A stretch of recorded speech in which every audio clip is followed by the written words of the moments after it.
Hi, I'm Jeremy Raddick. I was Gareth in the Doctor Who TV movie. Ask me what it's like to kiss Ryan Reynolds on the mouth. You're listening to MarkWHO42. MarkWHO42 would like to welcome Highlander Novelties and Comics and Games to our wonderful program as our sponsor. We have great relationship with Wendy and Christian Gillespie who run it. And, I'm here with Jeremy Raddick. Jeremy, you write on Capeless Crusader, don't you? I do. And you write about comics. Yeah, all the time. What do you think about people who start comic shops? I mean, it's a great thing, isn't it? It brings a community. Yeah, it's absolutely the best. I mean, it's a place where you can go and talk about comics. It's a place where there are professionals there who can recommend new readers to find new things. And, it's been bringing together the socially awkward and misfit outcast toys, as a gathering place forever. So, yeah, that's the best. Sometimes it can be a bit imposing, but all the comic shops today are full of great people that are going to steer you in the right direction no matter what it is, even if you like the twisted and weird things that you guys like. So,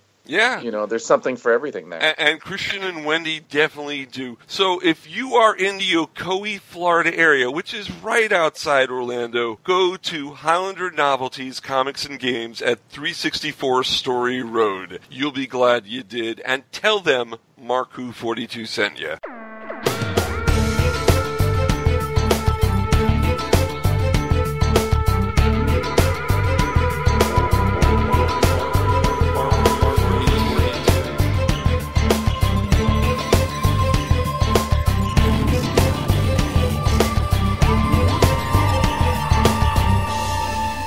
Welcome to MarkWHO42, Doctor Who on Krypton Radio. I'm your host, Mark Baumgarten, and with me today are... Christian Basil. Iggy Matthews. John Kuros. And we've got special guest reviewers, because today we are reviewing The Doctor Falls. We've got Jeremy Raddick again. Jeremy, you are on our show more times than anyone else that is not a regular. Well, thanks for having me. Sorry to bring the tone down, but thanks for having me. No. We love you here. We love you on the show. You are Gareth from the 1996 TV movie, and that is a wonderful thing. I do want a Jelly Baby, and do you still have yours, or did you finish it? I ate many of them. I kept one for about 15 years, and eventually it just became like an unrecognizable lump of hard candy. So sadly, it's no longer with us. Okay. Can I have it? No. It was in my freezer for a long time. Oh, it was? Yeah, it was. And we have a contingent from the UK. Yes, our American show, we once again bring a commentator from the land where our show of love originates. We have Dr. Squee, and I was hoping for a sound effect, from Gallifrey. Permission to squee. Oh, my. He is a member of the Gallifrey Stands podcast. Welcome, Squee. Hello, how you doing? I am doing fine. So, Squee, how are things doing over there in the land of... I don't even know what land it is. It's UK. It's the Great Britain. It's England. It's the motherland. How is Southampton this time of year? Yeah, it's good. I mean, if you're asking, though, how's it going in the UK, I mean, we've got this little thing going on called Brexit. You probably haven't heard of it. Yeah, I've never heard of Brexit. I sometimes switch on Donald Trump and American news just to make myself feel better. See, we do the opposite. We turn on and listen to Brexit news when we have problems over here. When a tweet comes out like it did this morning, we go to Brexit. Okay. It's also kind of a case whereby, I'll see the pounds plummeted or something, then I'll switch on Donald Trump just going, please say something stupid, so the pound can catch up with the dollar a bit.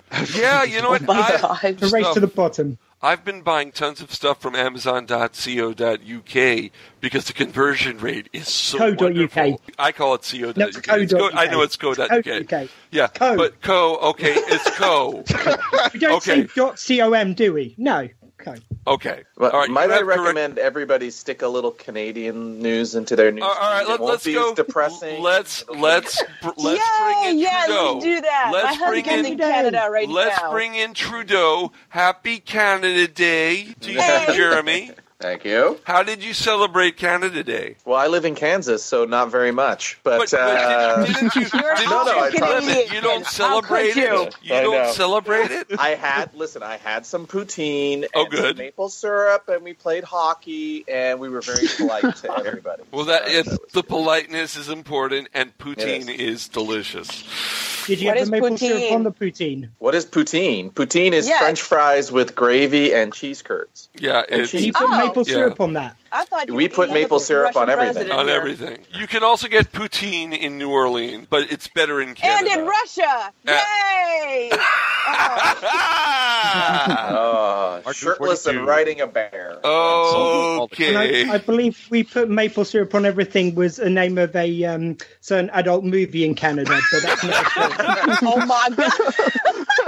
Was John Pertwee in it? Very true. Okay. Anyways, to divert Iggy, you missed a great pre-show discussion. Iggy, you'll have to listen to the tapes. No, you know what? I'm already squealing from this. All right, so. Well, then having Dr. Squee on the show is worth it. Just by the way, my nickname's got nothing to do with Squee. It's a coincidence. Yeah. Okay. There's no such thing as coincidence. You're just too embarrassed now. Hindsight is 20/20. No, my nickname came first. My nickname came first. It's okay. And America got hold of it and ruined it. Oh. Yeah. Whoa. That's how I never get invited back on shows. I just diss their home country. You're banned in Spain, in Japan. Okay, this show is only being released in the Philippines and in American Samoa. Everyone else, you're not listening to this. I'm sorry, because we're going to get in trouble. All right. The irony is that we're recording on July 4th, so Dr. Squee, if they want us to send it back, you're more than welcome to take it back at any time. You are. Well, no, the NSA just heard that, and we're in trouble. We're in serious As long as I'm not trouble. getting frisked by the TSA, I'm doing great. Oh, I was frisked by the TSA when I was flying out to Colorado, and the guy did the pat down that they're allowed to do now, and I was like, what the heck is this? I'm just going on a plane to a place where I can legally have marijuana. Why do I have to get felt up? Wait, I don't understand this. No. Oh, yeah, this show's hit a new low. And you say that every episode, Christian, so I'm counting. Okay. We are advertising the reasons why you're going to another country to usurp the laws of your own probably isn't the best thing to say at customs. No. This was in America. Colorado is in America. It's another state. I'm allowed to. I didn't go out. Oh, sorry, I didn't hear that. I said Colorado. I did not say Amsterdam. I've never been to Amsterdam, and I've heard it's kind of nice. So we see him. I could just see Mark at the TSA. They're about to do the pat down. He goes, "Do you know who I am? I am MarkWHO42." And next scene, you see him stripped down in a room. Hey, slap their hands. Handcuffs on him. I have 5 theme songs. I basically walk down the street, and the Shaft band is behind me playing music while I'm walking down the street. Nice. So, me and Isaac Hayes when he was, close. Okay. So anyway, we're a Doctor Who podcast. We are a Doctor Who podcast, and we're just killing time to go into our first commercial break. When we come back, we are going to review The Dr. Falls, and I gotta say, this is going to be a review you are never going to forget. You can't forget what we just did. How are you going to forget the review? So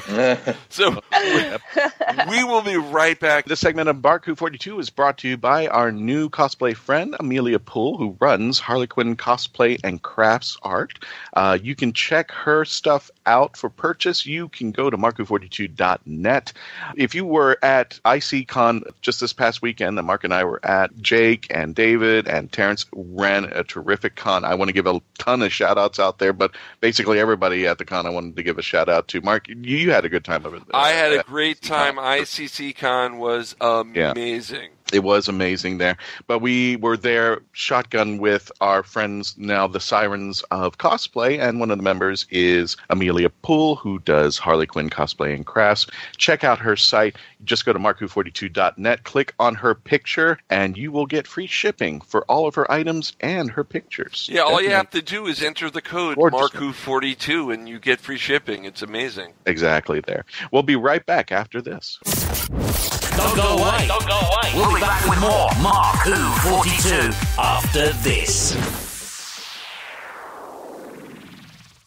MarkWHO42 is proud to have Famous Faces and Funnies. This is a huge, mega comic book store. I mean, they just have literally tons and tons of comic books, novelties, everything. They're located off of 3020 New Haven Avenue in West Melbourne. And if you want to give them a call and just let them know MarkWHO42 sent you, it's 321-259-3575. But this thing is just a huge, I mean, you've seen comic book stores and nothing against them, but you've seen them, these tiny little shops, and they have comic books and they have merchandise and memorabilia and such like that. This place is like the best term I can put is the Costco of comic book shops. So you go from one store and there's another section, and it's just huge. They have Funkos, they have tons and tons and tons of stuff in there. I mean, it's hard to explain, but if you have any geekdom out there, Famous Faces and Funnies have got it covered for you, from Doctor Who, Star Trek, Star Wars, everything. And also Rick is the guy who runs it, and all the team over there, nice, friendly people. Definitely want to check out our friends at Famous Faces and Funnies in the West Melbourne area if you're out there. Hello, I'm Nicholas Briggs, the voice of many monsters on Doctor Who, and executive producer of Big Finish Productions. And I'm pleased to announce that MarkWHO42 Books have joined forces with Big Finish to bring you Big Finish Audio. There's this fella who calls himself the Doctor, and he says he has saved me, and we are in his time machine. You all right? I think I've broken something. What about you? Yes, I'm fine, thanks. I rather think I broke your fall. Oh, sorry. MarkWHO42 Books will now offer to bring you the best in Big Finish audio. But why are they here? How do you do? I beg your pardon? Oh, no need to. I'm the Doctor, and this is... I am Leela. By all means, please do come out to play, Doctor. I'm waiting for you. To find where MarkWHO42 Books will be, go to MarkWHO42.net or on their Facebook site at MarkWHO42. What are you saying? They fizzled in somehow, like the TARDIS? Yeah, transmat from another dimension. The TARDIS doesn't fizzle. It's more of a... Also go to MarkWHO42.net and download my interview with the team. You're executive producer at Big Finish Productions. Correct. Correct. Is this a quiz? MarkWHO42, taking you to the Whoniverse and beyond. Hi guys, my name is Gigi Edgley and I'm the host of Jim Henson's Creature Shop Challenge, and I play Chiana on Farscape, and I'm so very happy to be here. MarkWHO42. Welcome back to MarkWHO42 here on Krypton Radio. I'm your host, Mark Baumgarten. We've got Christian Basil, Iggy Matthews, Zion Kuros, Jeremy Raddick, Gareth from the Doctor Who TV movie, and writer on the Capeless Crusader website. That's a great thing, Jeremy. Thank you. And we've got from the Gallifrey Stands podcast as our guest reviewer, Squee. Can I call you Squee, or is Dr. Squee better? Dr. Squee. No, please, look, I know I didn't go to podcasting medical school for 5 years to become a mister, but you can call me Squee. We had that problem last week with Scott Vigay. I called him Mr. Scott Vigay, and he said, no, I didn't go to school for the, it's Doctor. So I've made the mistake 2 weeks in a row. Dr. Squee. Squee is absolutely cool. I did explain off air, and I will again just very quickly. It is for professional reasons that I don't use my real name on the show because of the work I do as a counselor working with some young people. The interesting part about Dr. Geek is that, well, you know, you can hear about the old joking. He goes, well, he's no rocket scientist. And yeah, Dr. Geek is a rocket scientist. Yeah. Which is awesome. Yeah, okay. exactly. Doctors should wear capes, honestly, but I don't know how Jeremy would feel about that. Just a cape? I don't Just like a to cape. talk That's about it. Nothing else.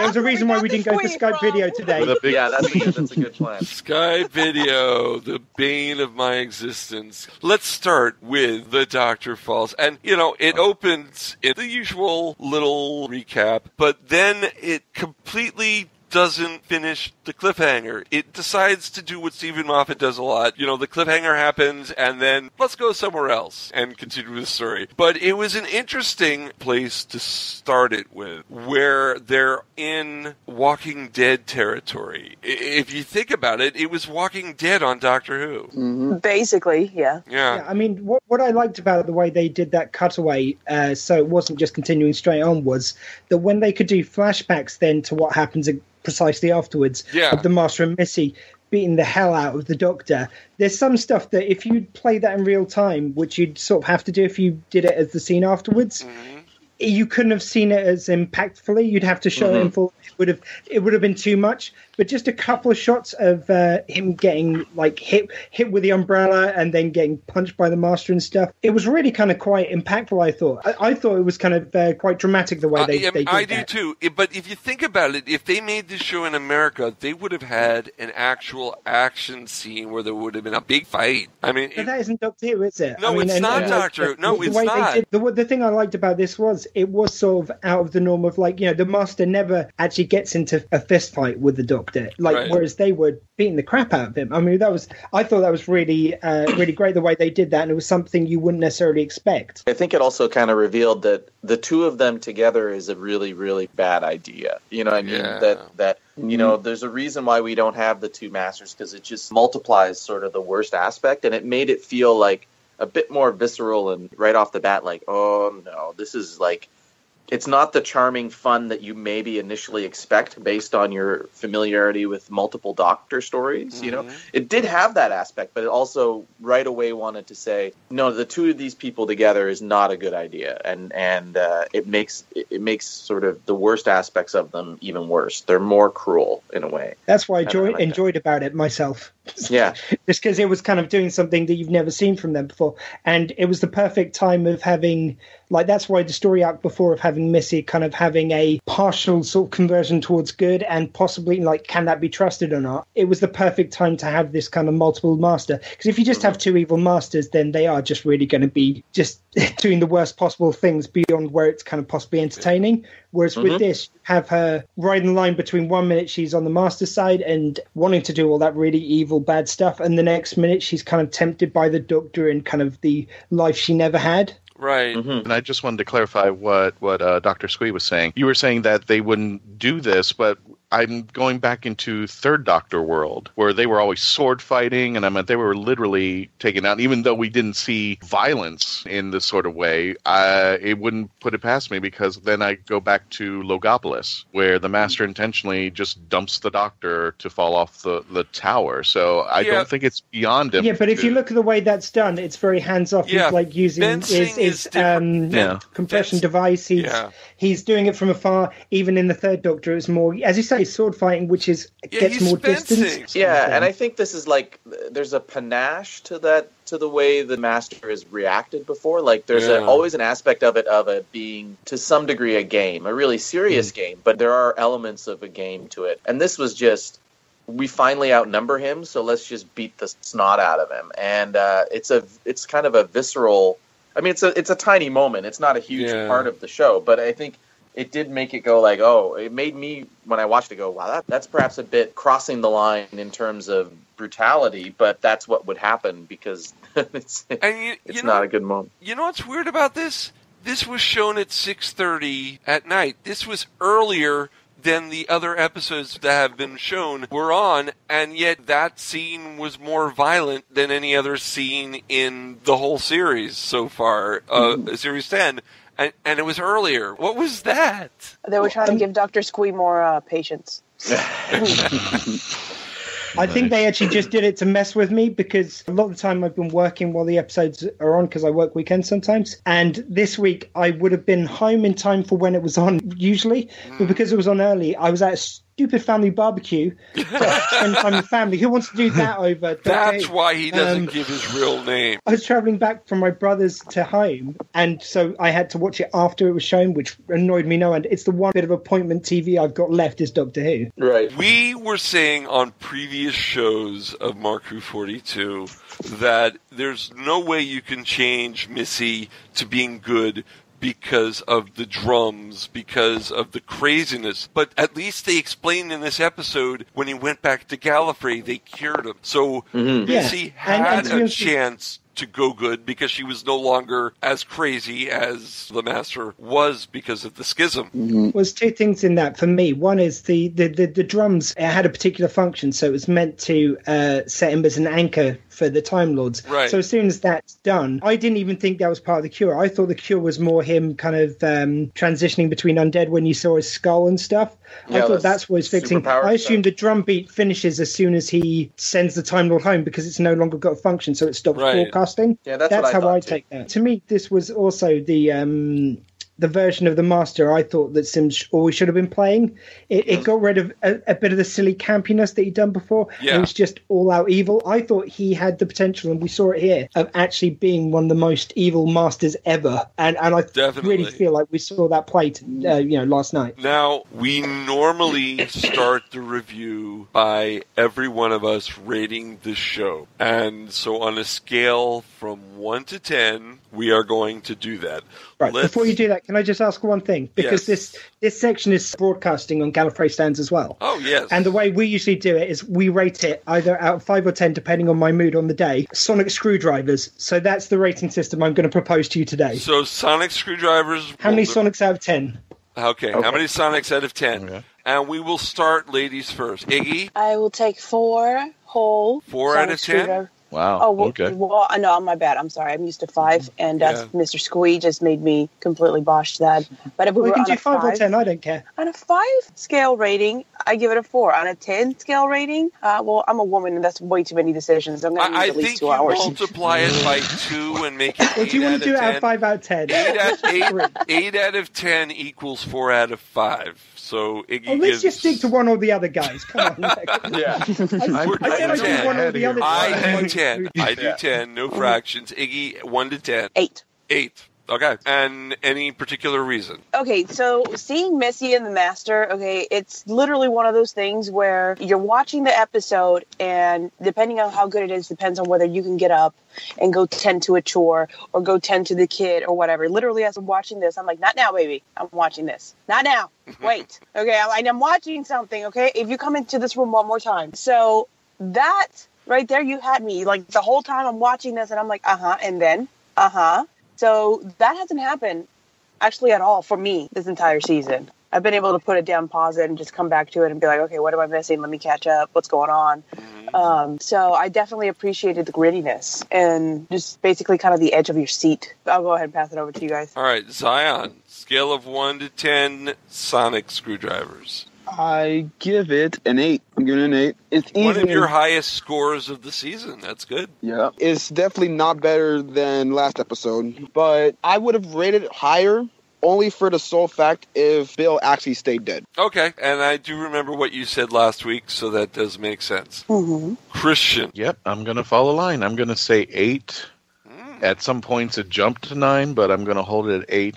I'm going to put it this way. I've been very critical. I've been trying to do it per episode, and unfortunately the way that Moffat writes and how the story arc goes in there, the other episodes kind of have to suffer between each other.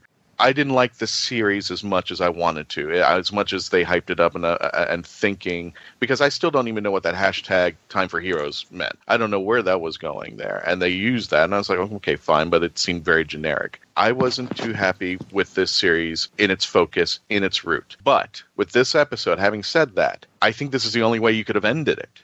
I think Moffat wrapped up some of the things that were in there that needed to be wrapped up, because usually he has things dangling out there. He wrapped it up very well. I think this is the only way you could have ended it, with all the stories that started from the very beginning to up until this point. And I meant both of them. Again, I'm very critical about a couple things. One, and we'll go into this as we discussed it, I don't believe this is the way. I guess this might be the way the Master should end, but I don't think the Master would have ended it this way. I think he was on the right track, but I don't, I'm kind of, I still have issues with the Master. Saying that, I understand that the series has to change, has to evolve 50 some odd years now. You can't go back to the old template and say this is going to have to work. We're going to have to reinvent things. We're going to have to change up things for it to be accepted by a new evolving audience. The audiences of 2017 are not the audience of 1980, 1970s, or even 1990s. They're a totally different audience now. Technology is a little different. And the way that we perceive things on TV is not just, as we have entered kind of what Russell T. Davis said, he was going to Whedon universe-ize Doctor Who. I guess this is the evolution now. I'm still kind of taken aback by things being solved by love and emotion. I still want the Doctor to be the person who walks in the room, figures it out, and stops the bad guys. Having said that, I guess this is the direction we are in now. And I'm kind of accepting it, but I'm still kind of a purist from the classic series. This is not the way things happen, but you know what? If Doctor Who's going to run and continue and people are going to embrace it, this is the way I'm going to have to accept things. So that's why I kind of gave it an 8, because there were things that I couldn't accept, that I don't want to change out, that I don't want to make. A lot of the things that they put into the episode, which they paid homage to, I kind of felt it was kind of name dropping. Yes. It wasn't that they were using it. It was kind of like, oh, let's mention this line, that line, and this line, and this line, so we can appease the classic people who have seen it. And, oh, yeah, this, and oh, yeah, this. And then we finally see the very end and go, like, oh, yeah, okay. That actually is making me want to watch the Christmas episode. I want the Christmas episode moved up to the October episode. I know, the Halloween 6 episode. months. What the heck? I know. But I meant it, to me, that ending is not only appeasing classic Who, but current Who are seeing this now, because we want to see where this is going. And I really appreciated that. The episode on itself, I think, is falling on 2 points because of the history of the entire series leading up to this. And I didn't agree with some of the things that were involved. I'm still wondering why there's a spaceship hovering right next to the Cygnus of the black hole waiting for old Bob to come down and start building Cybermen. I mean, this is... or Maximilian showing up. But I enjoyed it. I meant Mark and I saw it after the IC convention. We went back to my house and we watched the episode, and we were geeking out. I can't say that I wasn't geeking out. I was, because of the name dropping. But other than that, I still hold this episode really accountable. I really wanted it to give it a 10, especially. And you know what? It's interesting that you give it an 8, because that's not what you said yesterday. Okay. He slept on it. If you asked me what was going on, and I said, yeah, I had a different number, because I think I was more geeking out with watched the last scene over and over like 50 times. Well, we're not going to tell you what that is yet. We'll leave that for the end of the show. And now the truth comes out. I'm going to say this. That scene actually kept it from going back into a lower number. Oh. Okay. I agree. All right. Jeremy. Well, I'm going to say, this is tough. I'm going to give it probably an 8.5 sonic screwdrivers. Okay. You know what? Like, what's that? You broke a sonic screwdriver. I broke it in half. Yeah, for sure.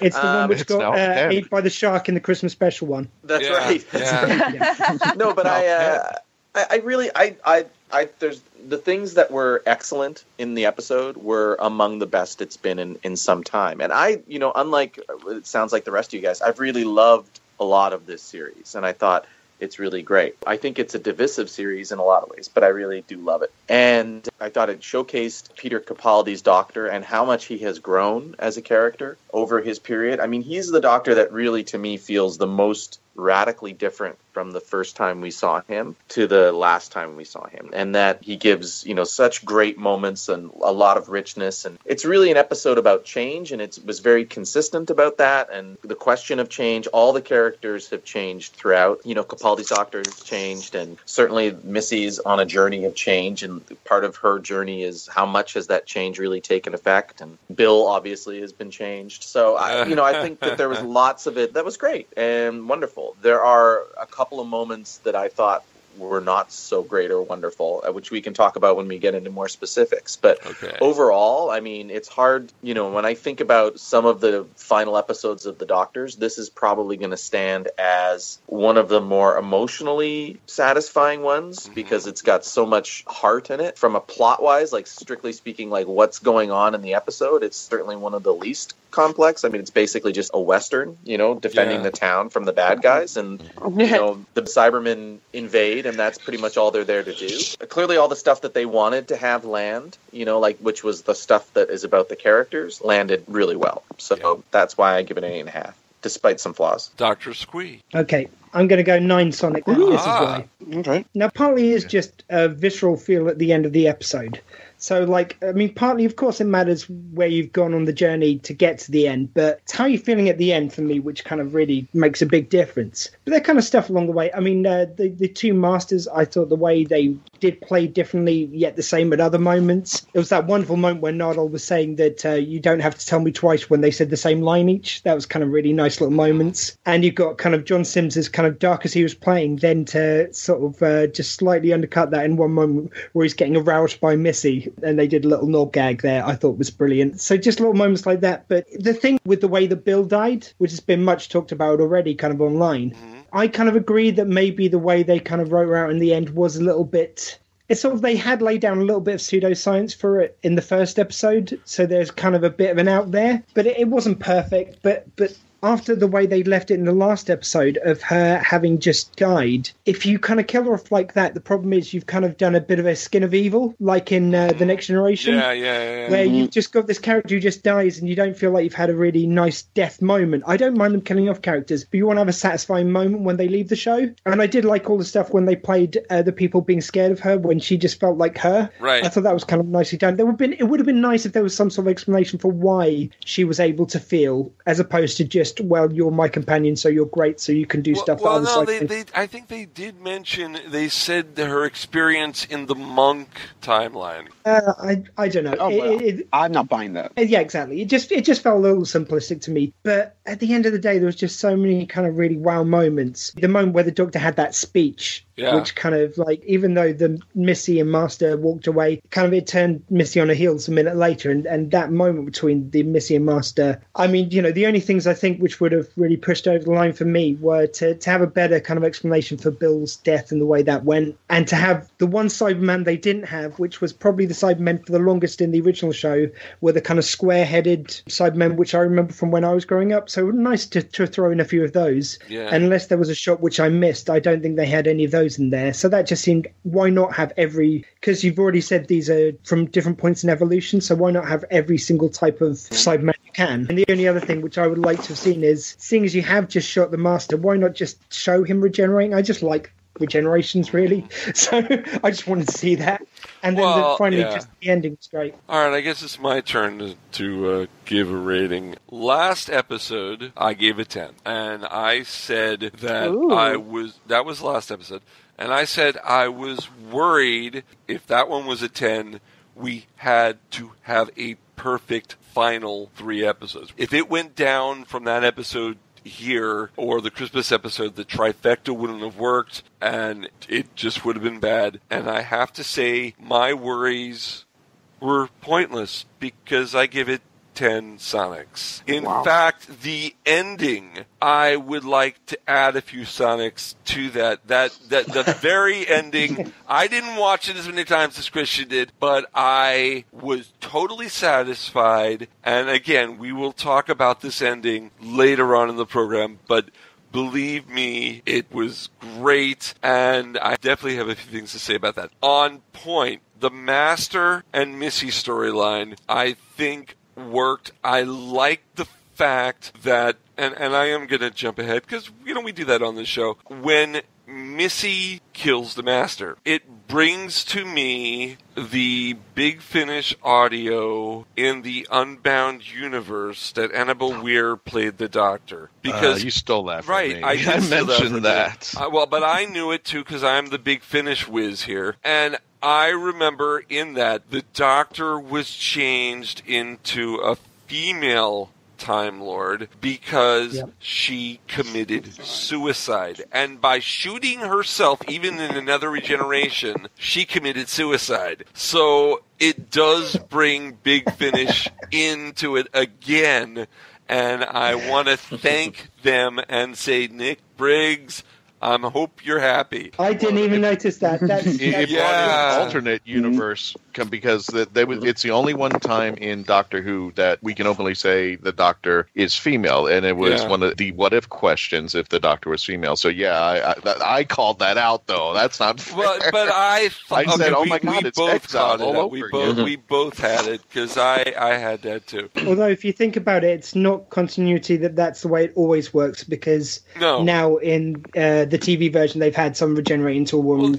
Well, that's true. Nothing to do with that's that. true. But I just thought it was a nice little tip to just the be a pedant. Finnish people. But they never said why. Because we know that the Corsair regenerates into a woman. We kind of just give credence again like Night of the Doctor Oh, did. wait a minute. Maybe Finish. Maybe the general who was a woman, who was a man in the 50th anniversary episode, and then when he got shot by the Doctor, turned back to a woman. Maybe when she was a woman before she turned into the male one, she committed suicide and turned into the male general. That's a good point. That theory, that theory, has it been on diet? Because that was thin. It was a thin.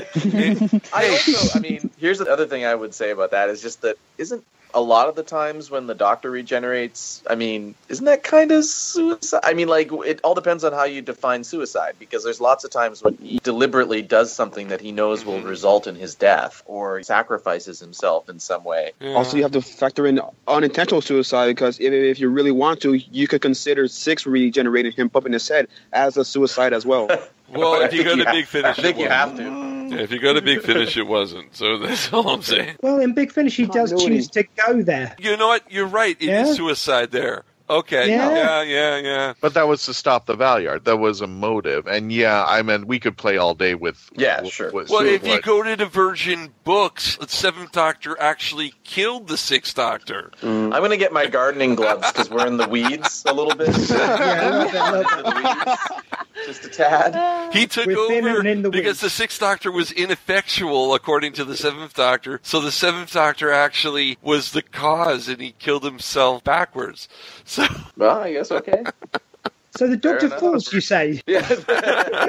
Just for my theory to work. We don't care. The thing, actually, if you want to relate it to Big Finish again, the other thing which I love about this is this adventure completely could fit into spare parts. Like, there's no reason why both couldn't happen. That was lovely. Yeah. It was so careful to kind of be respectful of continuity, and it kind of you don't have to know continuity, but if you do know continuity, you know that everything you love still happened the way it did. You know what I mean? Yeah, and I love the subtle message when he talks about parallel development, where he basically, what he's saying to fans is and viewers is, don't worry so much about it. Like, the Cybermen were always going to be around. It doesn't necessarily matter how, and you can love the fact that they're from Telos or from Mondas or from Spare Parts or from this. No matter what, pick and choose. Take what you love and go with that. And if you need to work it all together, you can do that. We've given you a little hook to do it. Yeah. But really, at the end of the day, it's kind of like Stephen Moffat saying, you don't need to worry about it. It all fits together if you want it to. And just let the story happen. And I like it when they do that, because sometimes when you try to put it all together, you get Attack of the Cybermen. And you sit there and go, what the hell is happening, right? And it's not a puzzle piece, it's stories, right? That's different. Well, I kind of kicked in the theory because Neil Gaiman, who wrote Nightmare in Silver, said the Cybermen that we saw were Mondosian and Cybus getting together. And I was thinking, could this have been the point where those two met? Because there were Cybermen in this episode, too. There were all the Cybermen at points. Could we also go back to the word Mondosian you used there? Mondasian, please. Come on. Mondasian. It's M-O-N-D-A-S. Mondas. You say tomato. We say we do. Yeah, You say it wrong. Yeah. Now I do have a question for Dr. Squee. When Why are you such a pedant? I know. Yeah, that's my question. No, that's a. And I had you on our show, and you're abusing me. I only abused you before the show. Now you're accusing me of anyway. All right, question, Dr. Squee. When the Doctor was listing off the planets that Cybermen could have originated from, did he say Marinus? He said he did. Isn't that from the Doctor Who magazine comic? I recognize the name, but I couldn't place because it. Marinus the keys of Marinus with the Vords. I kind of assumed that it was a Easter egg for somehow those two tied together in something that I'm not familiar with, because I must admit I didn't read all the comics. Yeah, so. but if it was the comics, then we've just brought in the Doctor Who comics to continuity too, in their canon as well. Well, yeah, it's all canon. If you look at canon if you want. Yeah, it's not everything in one way or another. But I think the good thing is you can sort of give a nod to say that, Big Finish is canon and the comics are canon, everything's canon, but if there's something where we really want to do something cool that does go slightly against the canon, I'm okay with them doing it if it kind of makes the show a bit better. You know, sometimes you can't include everything. Like there was one reference to the Star Trek and Doctor Who crossover assimilation squared. There's a little reference to that, but I don't think every moment of Star Trek is now canon to Doctor Who. It's a nice little reference for those who get it. I think, as I said, I think he's saying that, you know what, it can be all important to you if you want, or it doesn't have to be important at all. It's all what you love can all fits together, and you don't necessarily have to always worry about how does this piece fit in. I think instead of making it about like everything's all canon now, I think what he's saying is, at least I hope that's what he's saying, or that's what I took it to be, where it's like it's all, it's if you love it, then it's canon, and that's the only arbiter of whether or not it's canon. It's whether or not you like it. So now Big Finish canon, the comic books canon, Virgin books canon, well, actually, Eric Roberts canon. St. Elsewhere big canon. St. Elsewhere canon. It's in the Cheers. The story of my laptop is canon. Yep. We're going to stop the review for just a second and take a little break. When we come back, we're going to have more of the Dr. Falls review here on MarkWHO42. We'll be right back on MarkWHO42 and Gallifrey Stands. Squee! After dark. Don't go away. Don't go away. We'll be back with more MarkWHO42 after this. And I'd like to say right now, MarkWHO42 is proud to have 9.9 Comics as a sponsor for our show. 9.9 Comics, if you're out in Brevard County, this is one of the places to go and visit. They've just started recently, and they're located off of 1284 Sarno Road in the Melbourne area. They're starting out, but I met Matt and the team, and they are just really, really, as far as customer service is concerned, phenomenal. It's a really great store. They were telling me about a point system, Mark, and forgive me, I'm not familiar with it, but that's where the 9.9 comes from. When you go to a comic book store, some comics are just laying out there loose and for everybody to read and such like that. And every time somebody picks it up, it kind of depreciates over time. Not in this store. Every comic is protected. In fact, you can't even read the comics. They're all protected for your pleasure. So if you want to keep these comics for longevity and possibly later on try to sell them to make money off of them, they have every comic sealed up and protected. It's just phenomenal. Not only that, but one of the things I love about this comic shop is they sponsor the Candlelighters of Brevard. Now, these folks are a nonprofit organization that take care of children in the Brevard area who are suffering from cancer. So if you want more information on them, go to www.candlelightersofbrevard.org. If you want more information about the charity that they sponsor, and definitely go on their Facebook site at 9.9 Comics. Can't miss it. Matt and the team are wonderful. Go visit them out there and tell them that MarkWHO42 sent you. The voice of Christian Basil, take one. Hi, I'm Christian Basil, and I would like to provide my voice for all your voiceover needs, such as... Okay, like an announcer. Like a what? Like an announcer. For all your voiceover needs, such as animation, radio, announcements, introductions... Now an old man. I can even record voicemail for all the Meshuggahs that call you. A pirate. Arr, and it won't cost you a lot of treasure for me services. Arr. Creepy movie voice. Just call 407-761-2679. 407-761-2679. Or email voiceofchristianbasil@yahoo.com. Well, how was that? That's a wrap. Hi, this is Trev from Trev and Simon. And this is Simon from Trev and Simon.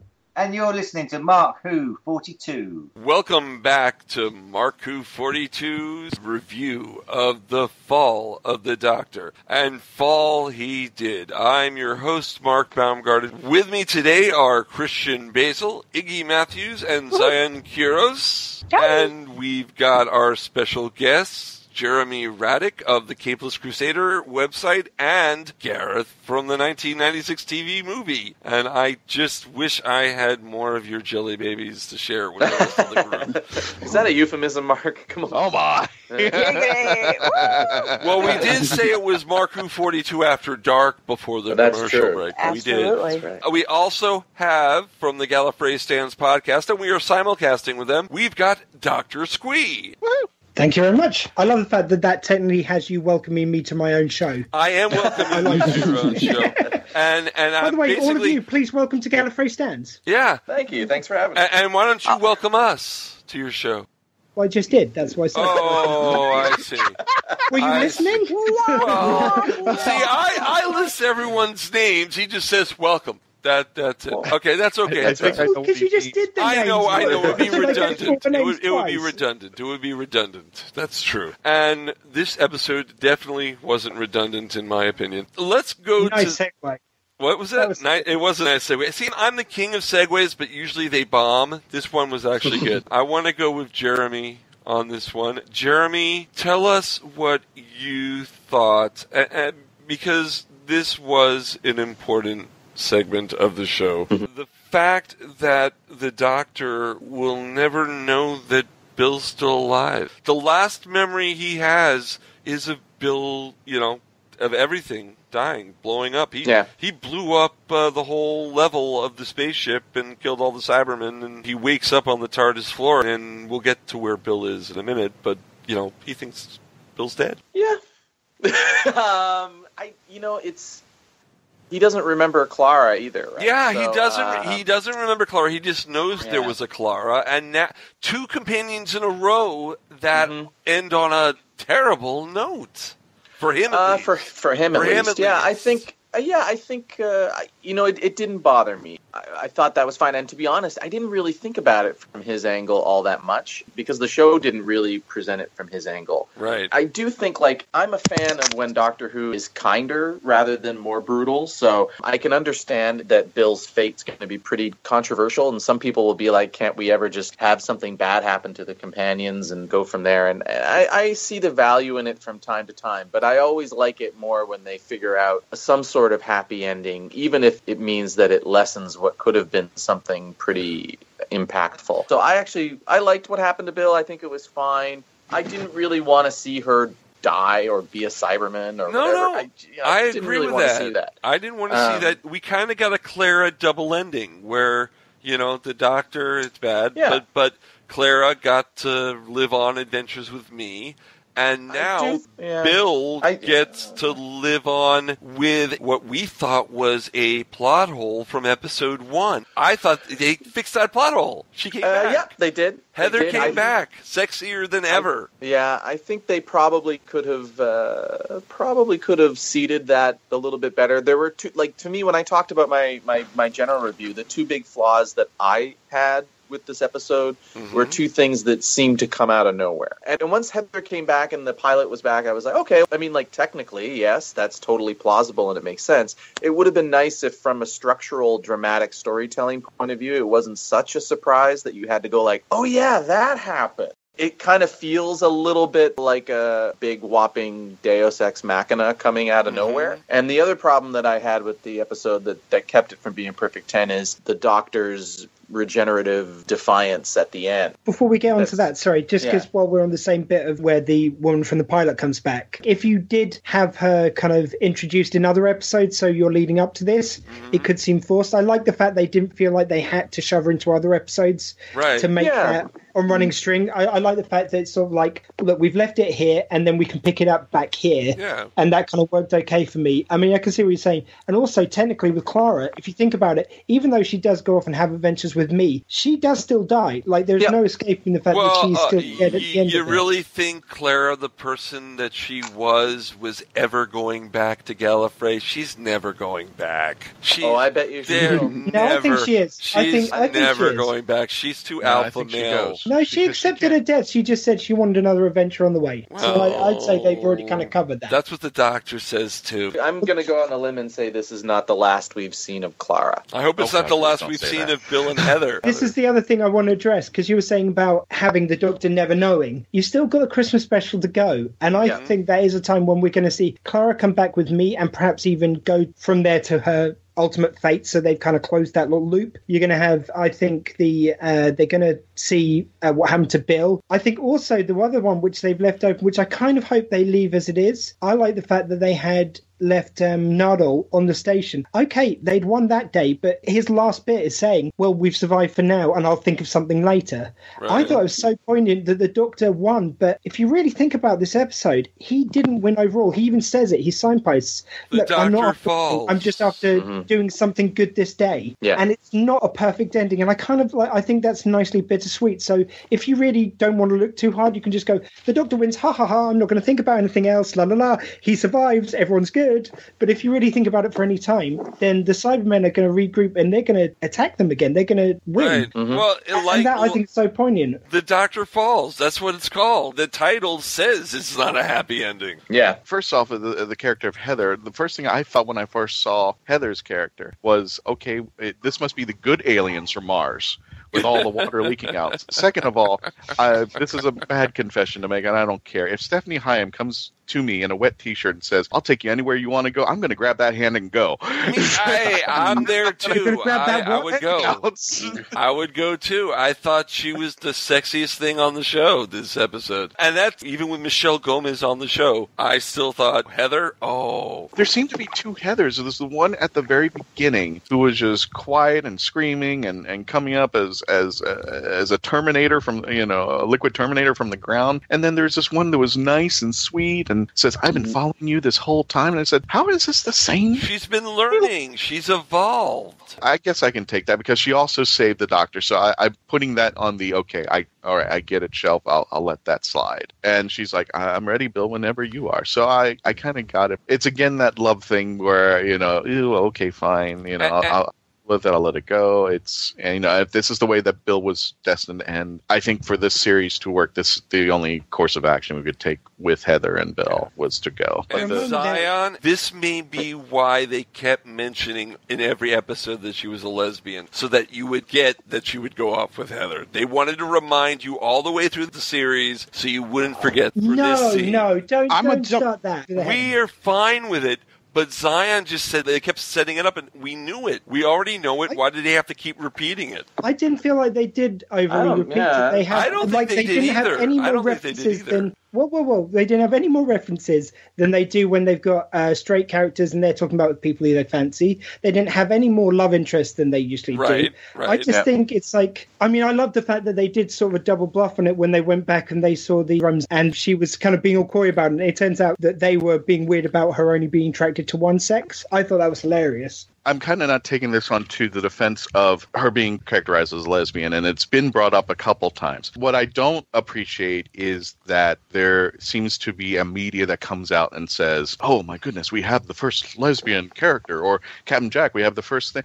And why can't you just have the story and just run it? Why do we have to even acknowledge it? If she was a lesbian, throw it in there, make it part of the story, and just continue. There seems... the one thing that really irked me was either the last season or 2 seasons ago, they had the first transgender person on. And I thought, okay, this is really good.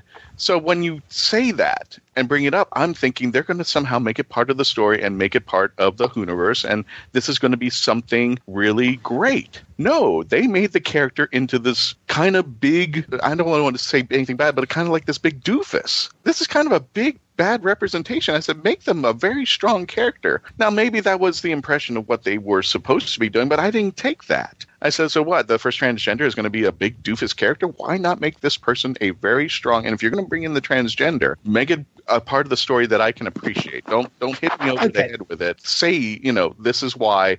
Here it is. I can enjoy a story without having it to be, okay, you have to appreciate this, or we got to acknowledge here, this is what it is. My problem with this ending is not the fact that Bill lived, but it's the fact of how the entire New Who series, specifically with Stephen Moffat, is treating death of companions. It's like with DBZ now. Death isn't actually death. Oh, yes, you die, but you're obviously going to either be sent back to 1930 or you're going to come back as a water thing that could travel through time. And Doctor Who was never a show that was actually scared to kill off its companions. See Katrina get thrown out of the airlock, and that's the proof of it. Patrick, my favorite death in the world. Yeah.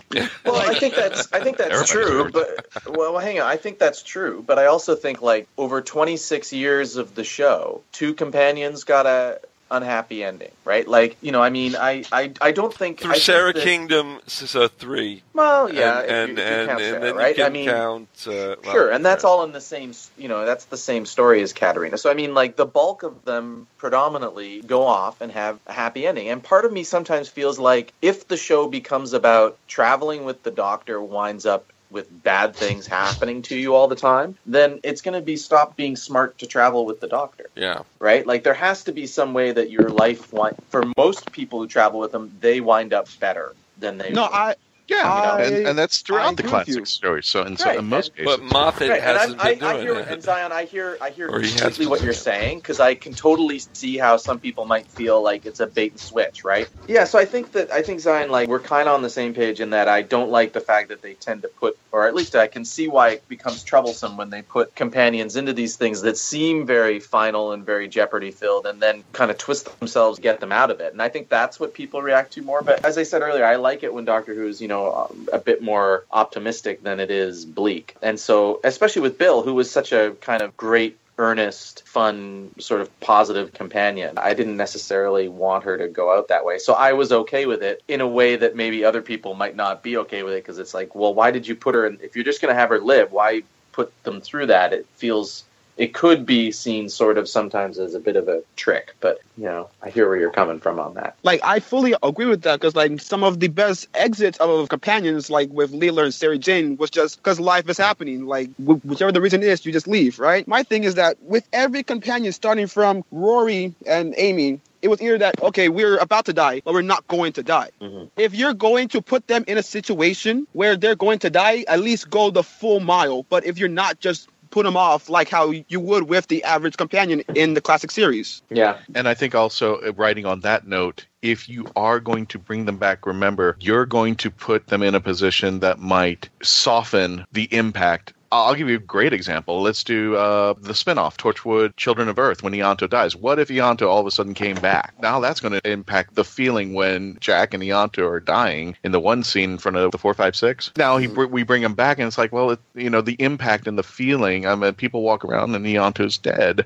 and that's permanent. That does leave the kind of emotional scar, but it was meant to do that. And it is meant to feel that, death is death and death is final, unless you are going to back it up with a really good story to bring him back. I was going to say, I can sort of accept on some. There's been some examples, like in Batman the comics, they killed off Robin, and then later he came back as the Red Hood. So it's kind of as a different character, and it was enough time later. So when I'm reading Death in the Family, which that storyline's from of him dying, I still think it's got that impact. So it's kind of like, as you say, you've got to have a really good story. Sometimes you've got to have enough time afterwards, so it doesn't just seem like you're just bringing them back. Like if people are unhappy with Bill, the way Bill dies and not dies here, it happens straight away, so I can sort of see that. If you leave enough time and then you find a really clever way of including them in a later episode, it doesn't feel like it nullifies the death necessarily. Do you know what I mean? No, I totally get it. It's a bit better that way. No, I totally get it, because Jason Todd is a great story. I meant that evolved and made it happen. The people, they gave it some time. Are we talking about the original storyline or the new version that they did?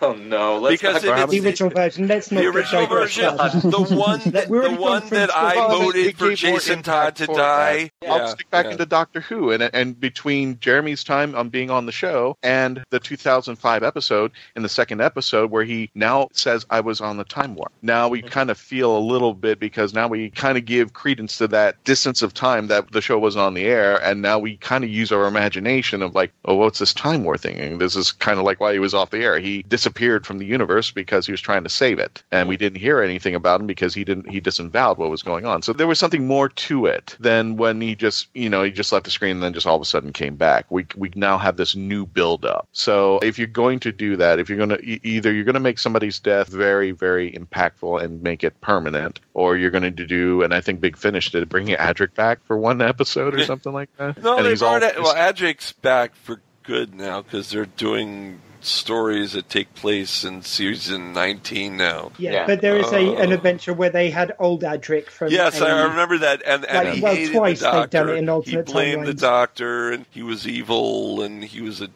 I never liked Adric ever. There was even a recent version where they had him on a planet where the Doctor and Romana had died and he'd lived on, and then at the end of it he goes back to save them to sacrifice himself. That was a really sweet one, actually. One of the Companion Chronicles they did recently. One of the Companion Chronicles, right, yes. Mm-hmm. Yeah, that was good. It was good. But anyway, I think that digress a bit. The one thing I did want to just pick up on, sorry, I know it's kind of going about 5 minutes back in the conversation. All right. The whole thing of kind of having lesbian, transgender, basically LGBTQ characters in Doctor Who, and you were saying about like one of them being a doofus when they brought them in. To be honest with you, partly I'm okay with that, because I think if you are going to show people of all different sexual orientations, then some of them are going to be doofuses. Some of them are going to be the nicest people ever. Some of them are going to be really brave. Some of them are going to be cowardly, because it's exactly the same as anyone else. So I kind of think there's always a choice when you bring in characters which we haven't traditionally seen on the screen.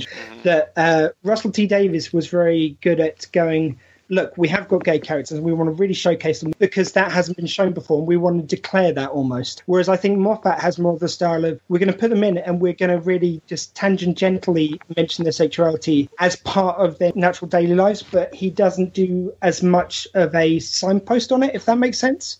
Yeah. They're just kind of in there, and I think both are perfectly valid, but it just depends on what you want to do. I prefer it when it's more naturally, they're just there, we don't mention it much. I thought it was good the way they did it with Bill. I thought they struck that line quite well of not having to every 3 minutes go. I mean, I really didn't think they just like once an episode it came up, but it came up in the story, so I was fine with it. But I do know that in our past episodes there was discussion. Yes, there was a discussion, because Zion and I were kind of on the same page in the sense that it's no different than it's like, oh no, I don't do that. So it was brought up in the episode with Hercule Poirot, and then it was brought up with the Romans, right, and then it was like, and I'm like, if just bring it up once and be done with it, and then we've been fine. Well, if there had been, like, unless she's having a relationship, and then you see it. Mm. Well, yeah, but we were looking at it. I don't know. Those seem pretty fairly naturalistic kind of ways. Yeah, I mean, there were bits with. Sorry, I'm nearly done ranting.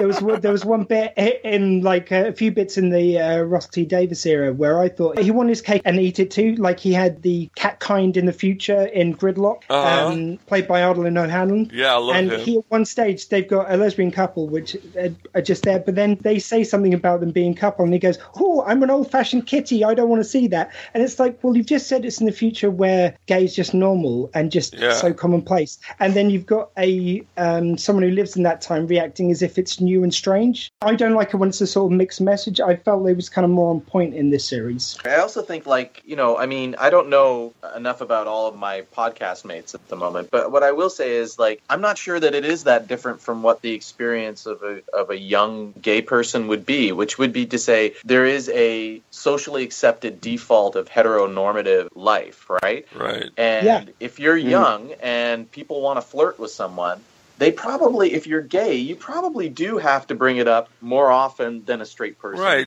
The landlord, I can't remember the name of the episode, but that episode, like, it's a house full of people she doesn't really know. They're all young. They're all college ages. That was going to come up. And in the Roman one, I thought it was done because it was a funny moment to show that progress isn't always forward the way we think it is. Sometimes as a society we slip backwards too.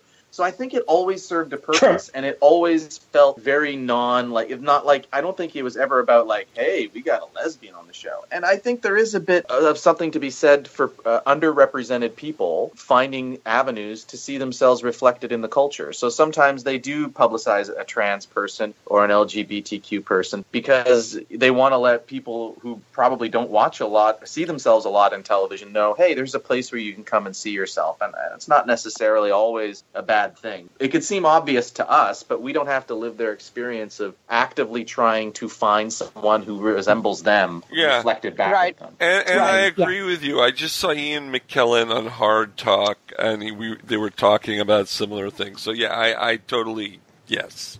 Yeah. Sorry, Mark. Sorry, McKellen. Sorry, just. So you know what? I didn't. Hold on. I'm kidding. Hold I'm on. kidding. I didn't call you Dr. Squee, and now you're getting me on Sir.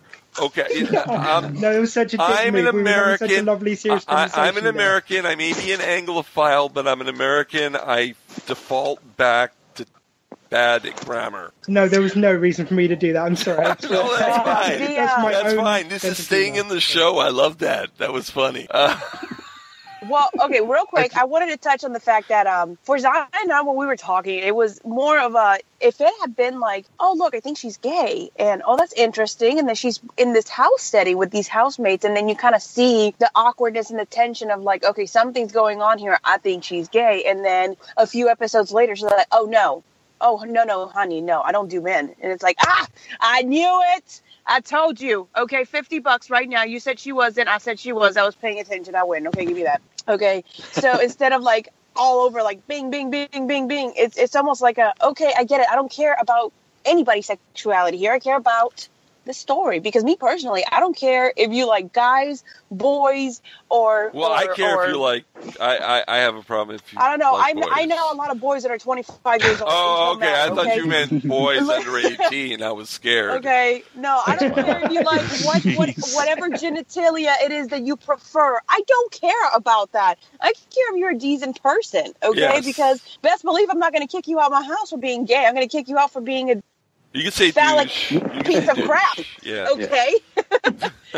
So, I think Zion was trying to make a point, though. Yeah, Zion was. Zion? So, like, when it comes to how they deal with Bill, I do not mind it. In fact, after this episode, I'm going to say that Bill is actually in my top 5 New Who companions, in fact. Simply because I'm going to pick up off of Jeremy's point. I'm young. I'm in college. So, I've ran into people like Bill and people who act like me and Bill and whatnot. So I look at Bill and I'm seeing it as not as a character, but as a person from my own time and how they would react in certain situations. Mm-hmm. And if I was to drop me or someone in my college into the same spot as like my physics teacher is a space-time god, they would react the exact same way Bill has acted throughout the entire series. Most of her reactions were actually plausible for someone of my time and age. And I could see that for people that do not like Bill, they're a bit more of the older side because they don't really connect to how we actually react to things on the contrary to like Generation X or so. Right. So like it's more of a localized time thing of like how Bill is written and definitely well towards that. Yeah, it did seem to fit. For me, there seemed nothing unnatural. I mean, I kind of just, the way I've always sort of said it since Bill's character came in was it's both the most important and least important thing ever that she's a lesbian. It's most important because we haven't had that character as a Doctor Who companion, so it's great for progress, basically. Yes, but in another way, it doesn't matter because once you've introduced it, it's just there and it doesn't matter. And I thought every way they did it was at least different. I get what you guys are saying, that they did mention it in most episodes, but I'd also agree with that point that probably gay and lesbian and LGBT people have to have that conversation a lot more often than straight people do just because of societal presumptions. So that's just my All right. I guess I'll just wrap this up, and I'm sorry if I sound like a prude to this, but I mean, I understand, I know the side of it, and I can't relate, but I also understand that this is something that I want to have a good story and such like that. I think, one of the things I kind of knocked on this episode was because when I go into Doctor Who, I want to be in my escape world. Reality is really horrible, and here comes a Donald Trump joke, and it's right in me front and center. I'm like, God, I don't want this. Brilliant. It was kind of cute and everything, but I don't want this in my Doctor Who world. All right. This is something that I come into. He mentioned Brexit in an episode, so why can't he mention Donald Trump? You're really not getting the point, are you? I am getting the point. I'm giving you a hard time. I'll give an example. When Russell T was brought on as showrunner, he goes, he's gay and he runs Queer as Folk. And I'm like, that's great. Okay. And when they did the series and they brought in Captain Jack and they said he was pansexual, I'm like, okay. And he was funny. And the way he handled himself and the way he interacted with characters and such like that, hello, Blue, stop it, and things like that. I thought those were great, but those are great characteristics and these were entwined to great stories. I wasn't thrown in with a Donald Trump joke. I thought that and there's been ways that you can express a moral without having it to be, and I'm probably using this term in a bad way, beaten over the head, and that's not the term I'm trying to hit. But I'm just saying, listen, guys, your audience, I'm hoping, who's watching this has grown up and they understand and they know. Now, I can't relate to somebody who is growing up gay and lesbian or and in that community. I can't relate to, and this may be something that they want and need. And getting that, okay, fine, I understand that, but I just think to make it the best example of this is Red Dwarf, where, they were having morals, but they did it in such a way that it was so funny and so comedic that you weren't learning a lesson. You Honestly, were learning a lesson, did they have that but it was many steeped in a morals comedy that you can enjoy and go, oh, okay, I get it, and you've done this in a way that I can appreciate that. I mean, I'm a huge Red Dwarf fan, but what kind of moral center do you think was that? I think mostly they just played that for jokes. I like to know, too. Well, it was more of a comedy, but there were even segments where I could appreciate. I grew up Roman Catholic, and there was a big joke, and I was laughing. The scene where they found a lost piece of found a lost page of the Bible, and says the characters in this are fictitious or something like that. I thought it was absolutely. Dear Susan. But it was a joke. I have an open mind with things. It's hard to express what I'm trying to say, and I don't want to come off as offensive or insensitive. That's the thing. I just want to. I guess people go into watching their shows for their own reasons, and I have mine. When I watched the classic series, Mark, one of the weirder episodes was the monsters, and please help me out here, the monsters who were made of drugs or something like that. Okay, you're talking about Nightmare of Eden, the Braxo was the drugs. Yeah. Right. And it was, drugs are bad type episode, but it wasn't pushed on it. It was also a pretty not great episode, but it wasn't a great episode, but it was enough that they made it into a story and it made it entertaining, and I enjoyed it.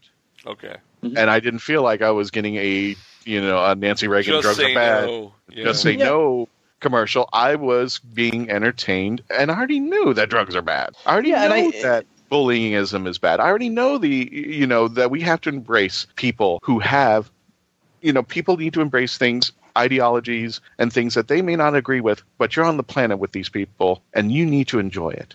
You need to be respectful of who they are and where they come from and their character. And maybe you don't agree with it, but that's the way it is, folks. We're different types of people. We have different beliefs. We have different dreams. We have different ways that we want to express things. We have different ways that we want to live. And as long as nobody is going and stomping over another person because, hey, you need to do it this way, I can appreciate everybody on this planet. And I think that's the moral of Doctor Who. Sure. And it's hidden away in a story that everybody can appreciate. I don't know that. I mean, if you look back at the original series, the only thing I would say to this is that there were always kind of sly, subtle digs at the governments of the day, both in the UK and America. Yeah. Sometimes it was done through allegory a bit more, as opposed to actually kind of out and out saying it.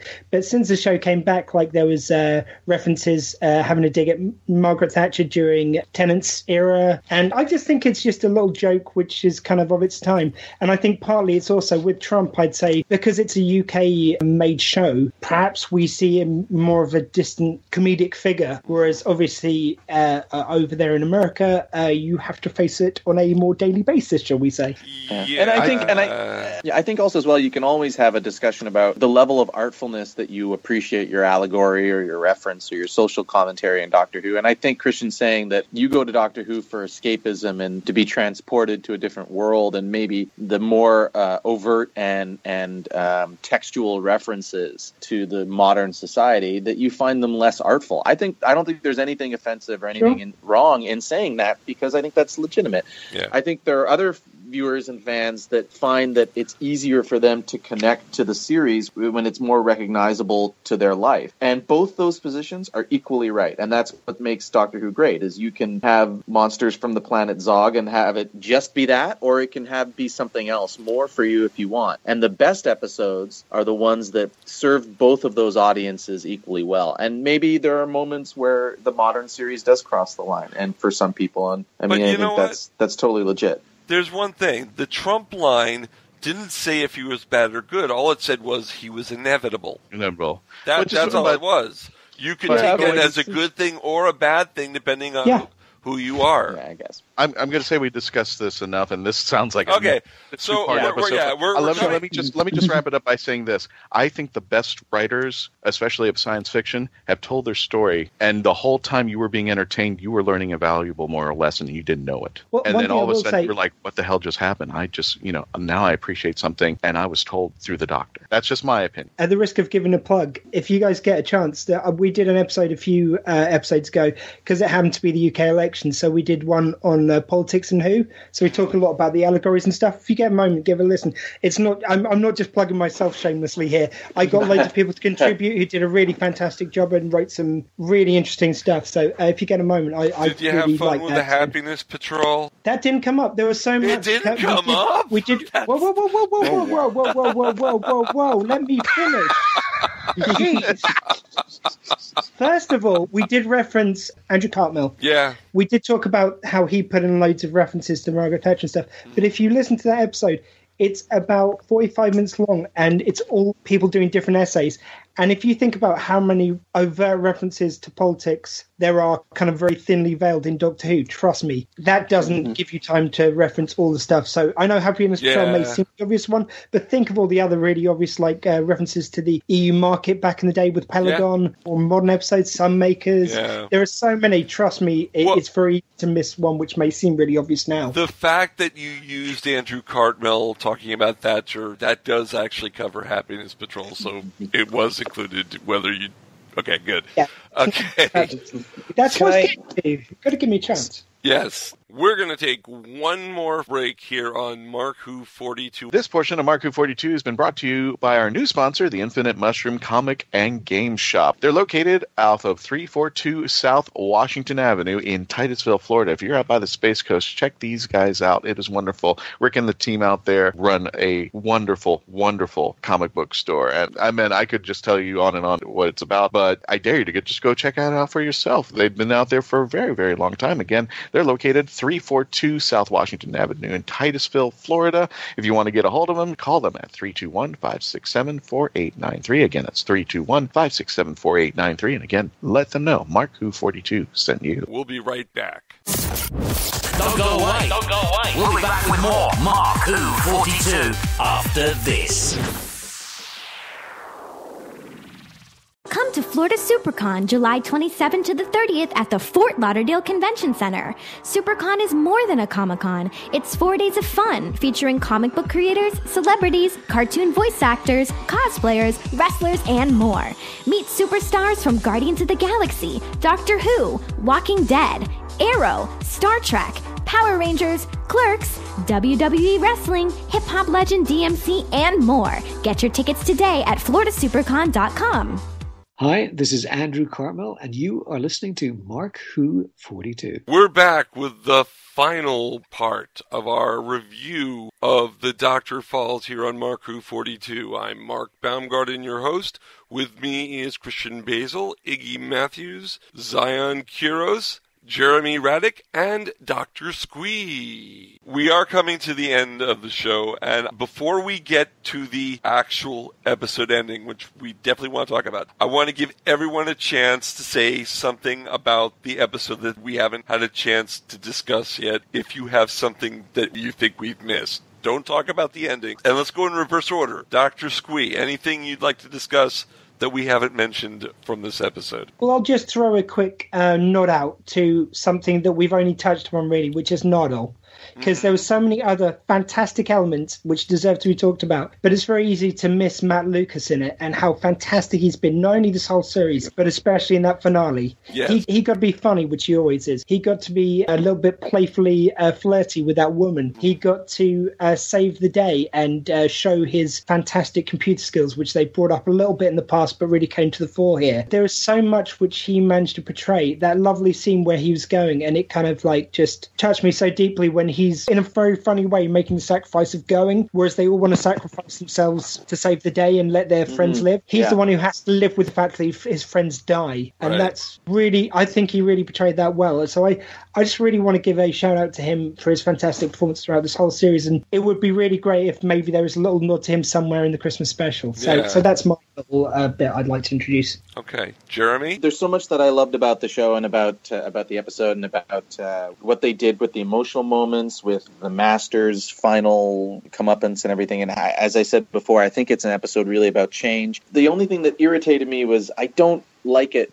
when the Doctor doesn't want to regenerate. I mean, I understand that nobody would want to, but I didn't like it when David Tennant raged against it so much. It just feels like, what's the purpose of it then if it's not about sacrifice and making the choice to do that sacrifice? You know, I think that they could have gotten to the end that they get to a million different ways that didn't involve the Doctor, like making a big speech in the middle of the episode, which, by the way, we should talk about, was one of the great Peter Capaldi speeches. It was beautiful, and it summed up the Doctor perfectly, and then they kind of have him behave in a way that doesn't reflect that. So that was the thing. Are we allowed really to talk about this a bit more in a minute as well? Sorry to interrupt you. It's just I wanted to jump in on that as part of the ending speech. Okay. Yeah, that speech is gorgeous and beautiful and perfect, and he performed it so brilliantly. It's why we'll miss him so much. And so that's my thing that I loved probably the most out of the whole episode, is that moment where he's pleading with the Masters to stay with him. And the part that I liked the least, just to be a final sum up, is the part where he's basically saying, well, I'm not going to change. I'm going to stay the way I am. That's the part I had the most sort of difficulty with, just because it also comes out of the blue. I don't know exactly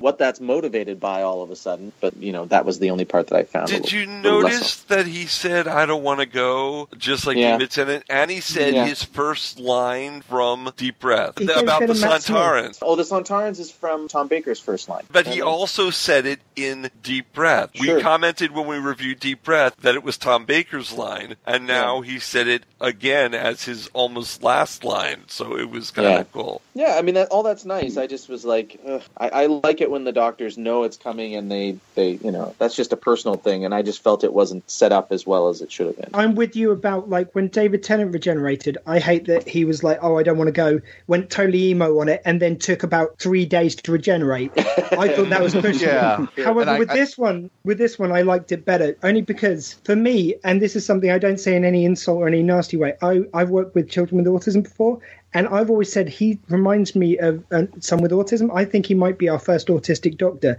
which I think is really cool, because someone who's got that can see themselves in him, because the way he doesn't quite get social norms. And I figured this is like him having a sort of autistic breakdown, having to face change. Wow. So that for me worked a lot better with his personality. And also I think it leads into Christmas special. That's another point. But I think that's an autistic reaction.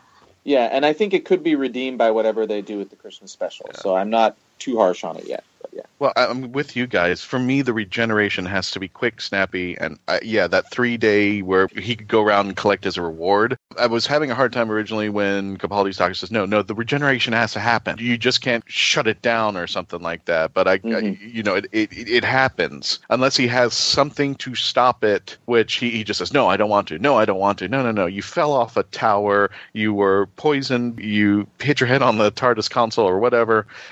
You were shot, and then somebody did some botch surgery on you. You regenerate. What about the Hellbent Heaven Sent, where he was dying and it took him days to crawl up the stairs to get back before he regenerated? Did he regenerate or he just die? Well, no, he died. You're right, he died. Yeah, he did. Yeah, you're right, he couldn't, He used himself, he sacrificed himself, but it was beyond the point of regeneration. You're right. Much fried himself. Yeah. And to me, it's all predicated on that idea of, like, when people are dying and they push themselves to live till a loved one comes, or until, till they get to their birthday or something. Like, there are human cases of when people push themselves to not die. I don't think he's capable of stopping regeneration, but maybe holding it off is like that same kind of thing. That works. Zion? Well, we've already touched up on the speech between the Doctor and the two Masters. But, like, I just want to point out that, like, I hit it on the nail of the head last show when I said that this exact moment was going to be like the Killing Joke, where the Doctor is Batman and the Master is the Joker, and they're talking about, oh, I can help you, so you stay and help me. But they did it in a way where, like, you have two sides of the coin literally in front of you, where you have the side of saying, I will never stand with you. I am who I am, this crazy madman, and I hate you and whatnot. And you have the other side who literally says, it's too late for me. I would love to do this, but it's just too late. And I found that really interesting in terms of character development of the Master, because that's something that's very, very scarce in any term of Doctor Who-ness. Wonderful phrase, Doctor Who-ness. Yeah. I like that. But, I'll touch up on the continuity-wise of the Cybermen a little bit, because, like, the way I'm looking at this, right, it's a bit like animals or Pokemon, because at this point, they're pretty much saying that the Cybermen is, like, more than just a race, it's a concept, right? Mm-hmm. Yeah. So, like, you have a single Pokemon, but different evolutions and different origin stories of said Pokemon. So, like, if we're saying that the Mondas Cybermen are a different breed of Cybermen, and the Talos Cybermen are a different breed of Cybermen, and the Planet 14 and the Marinus, whatever they said, right? Right. Are different brand of Cybermen. That makes them more of like along the Borg lines of saying that it's more of like a collective thing of a concept rather than our own conglomerate species. It's something that's really weird in terms of things, because they haven't really done that, because with the Daleks there's different factions and whatnot, but they all came from the same midpoint, while in this terms there's different midpoints of how Cybermen actually came to be. So they now the Pokey Cybermon. Yes. Come on. It is like a universal term of madness, like how madness spreads but breeds in different forms. Right. While in this form, it's just survival, and the end point of surviving is the Cybermen. All right. Well, we're getting close to the end of the show, and I know that, Jeremy, you have an appointment somewhere, so we're going to say goodbye to you. Thank you so much for coming on the show. Thanks, guys. I wish I could stay to the end, but I'm running out of time. Do you have any plugs? Any plugs you want to give? Well, I'm going to be posting my review of this episode on capelesscrusader.org.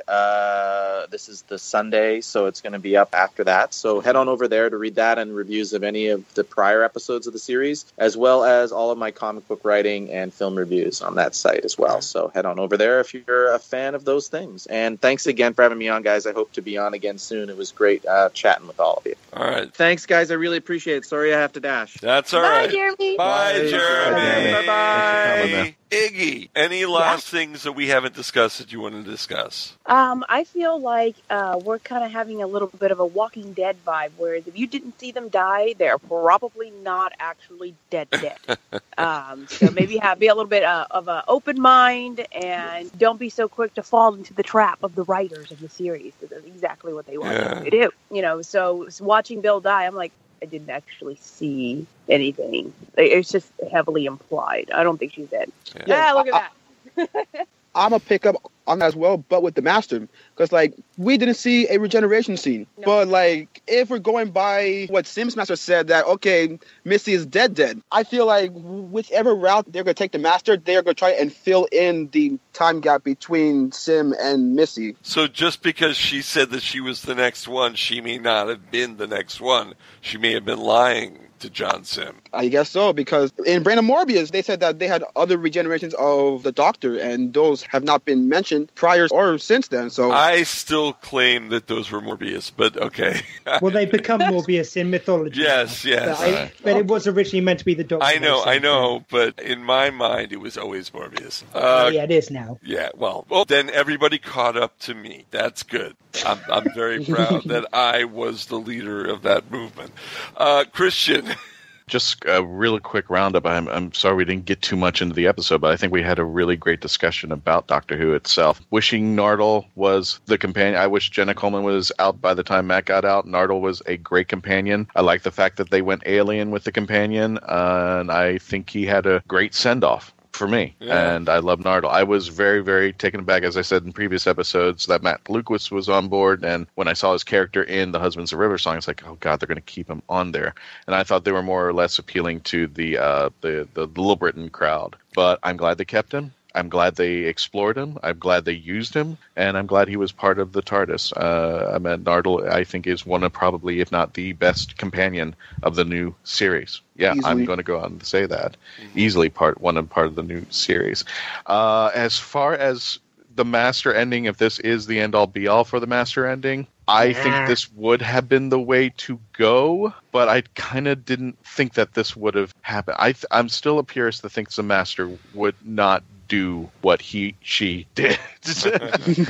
I think the Master is a survivalist, but I do see, I accepted it, and I think there is a purity in the Master where, now here's where it gets weird. John Sims says, I will never stand with the Doctor. So explain to me the end of time. Yes, I thought that. Yeah. That bugged me too. I mean, like you say, I've always thought that the Master is someone who survives at all ends. That's why it bugged me in the TV movie, and I'm not just saying this because your friends in the TV movie just left, and we have to talk about it. That is a coincidence. But the only problem, one of my few problems with the TV movie was that the Master, who's always clung on to life, and he always look, if he can survive another day, then he can reverse things so he can kill the Doctor. Right. So I never liked the fact that he didn't take his hand in that. It's like, no, I'm going to die as opposed to take your hand. No, he's the Master. He always wants to live. That's the only motivator for him, is just to keep on surviving. So I'm kind of with you, but I guess in this one it did make a little more sense because at least it was his future self. So him and the body he's in now is already dying, and then he sees the person he's going to become as weaker. So he almost sees this as not being him. Does that make sense to you? Yeah. No, that's why I said I see if this was an ending for the Master, this kind of works. I don't see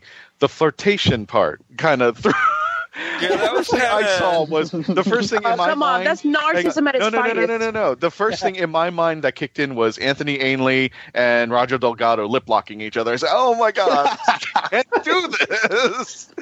Well, that was on another of the Doctor Who deleted scenes, shall we say. I mean, to touch on what you just said, when the Master first came back, the first thing that he said is, how's it going? I'm worried about my future. So, I mean, yeah, absolutely, he probably does see his future self as right. I get it, and I accepted it, and if this is going to be the end run for the Master / Missy, fine. I mean, I do see the Master. It never will be. Yeah, I know. I'm sure the Master will come back, and there's some big plot hole. We but just the Master, had our Reichenbach falls. I know that the Master taking themselves out would make sense. If the Master became their own enemy, that's the only way the Master would be stopped. The Doctor was never going to stop the Master. The good thing about Doctor Who is you sort of can have your cake and eat it too. I don't want to write in another bit where actually she had a ring where she's now in again. I don't want to do that. I'd rather have it stick. Whatever. I'd rather have it stick that she was killed by herself, but later on something else happens, like someone comes and finds her body or revives her body, or the Time Lords bring her back like they've done before, like after the TV movie. I guess it's kind of implied that the Time Lords resurrected the Master. I think something more along those lines. So I want this to have happened the way it happened, and then something else happens when they inevitably bring the Master / Missy back in a future regeneration. Well, here's the funny part. Missy is trapped on a ship with Cybermen, and I just remember going back to The Curse of Fatal Death, where the Master is reborn as a Dalek with bumps. So I'm just saying, that's probably not out of the question, and we're also teetering on the Scream of Shalka, where the Master was a robot and stuck in the TARDIS. So, I mean, there's so many ways, but for right now, I think the Master needs to take a break and then come back as either female or whatever to take on the Doctor again in a future self. I still want to know what the good idea Missy had with the Daleks. That's a good point. We'll probably, oh my God, right? It could be the Christmas special. Yeah, but that's those. Speaking of which, I know we haven't discussed the elephant in the room, but David Bradley as the first Doctor. Come on. Now you've taken the words out of my mouth. So see, it equals out. So when I first saw my geek card, my geek meter actually went off the chart, and I said, I'm ready. Yeah. Isn't Christmas March 25th April 25th or something like that, or something closer to this date than all the way out in December? Have you guys heard the theory? I haven't heard the theory, and you know what? Go with the theory. Well, I mean, it's just rumors, so it's like nothing set in stone. But The idea is that apparently, and this would really fit in with perhaps adding some stuff to like what's already happened in this two-parter. The idea is that when the First Doctor appears, they're basically going to do It's a Wonderful Life. So at the time where the Doctor's having a crisis about regenerating, as the First Doctor kind of did, because the First Doctor like basically wanted to keep on going in that body and was sort of forced by his body collapsing to regenerate. So the First Doctor has basically come to him to show him the true meaning of regeneration, if you like. So the idea is he'll take him back and show him why it's important to regenerate and to change and why he's kind of got to do that. And I think that could kind of work. So there's a lot of parallels you could draw between the First Doctor and this Doctor, especially with the fact that they've find Cybermen right at the end. They've both just fought Cybermen. I like that. If you think about it, this is right at the end of episode 4 of the 10th Planet, where he's come in. They've dovetailed it. He's going back to the TARDIS. Now, the only thing is, he's a little more spriter and a little more invigorated than he should be if it was that time.